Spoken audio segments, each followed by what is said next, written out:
Let me ask you a difficult question. Everyone with a brain understands Israel is entitled to defend itself and has a duty, actually, a responsibility to defend its people from any further attacks like this from Hamas, who are dedicated to eradicating Israel and Jewish people. Right. But when you go in to Gaza and you attack Hamas in the way that Israel's been doing with these airstrikes, before there's even a ground invasion, thousands of civilians are going to get killed because Hamas live amongst the civilian population. Is there a limit, in your eyes, to the scale of Israel's response here? No.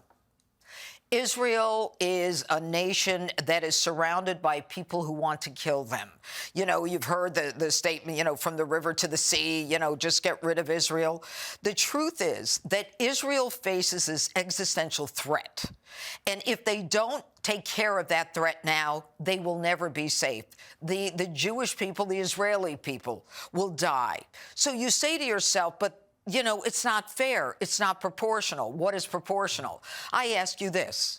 In World War II, 350,000 to 500,000 Germans were killed. They were civilians. They didn't deserve to die. This is war, Piers. This is what it calls for. Those kind of actions, and there's no doubt that they spent 2 years planning this. This was very sophisticated. This was done in a way where the intelligence agencies in the United States and Israel didn't have any clue. They were using landlines. How are we going to get it? I mean, I was a DA. You got to tap the landline. You're not going in a tunnel to do that. Is it lawful what Israel is currently doing and about to do with the ground invasion? Absolutely. They have to do it. They don't have a choice. This isn't a dance. This isn't like when he moves his left step, I move my right foot. That's not how it works. You've got to destroy the enemy. The people who are dying, the Palestinians who are dying and will die, are dying because of Hamas. Hamas will not let them out. Egypt will not assimilate them.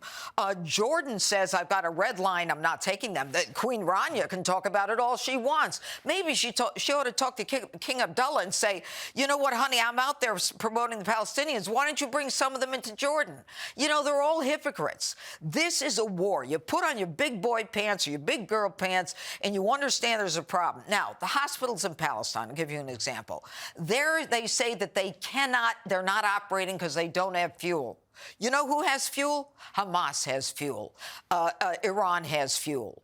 And when they talked about that hostage who was released, she talked about the doctors, how clean it was, how they had food, how even the toilets were clean. All underground in these tunnels. All underground. There are 400 miles of underground tunnels. We're talking about cities underground. What do you make of the, in my view, unbelievably grotesque response of students, but especially in the United States, who've been launching endless pro-Hamas demonstrations, putting stuff onto buildings, beaming support for Hamas? What do you make of that?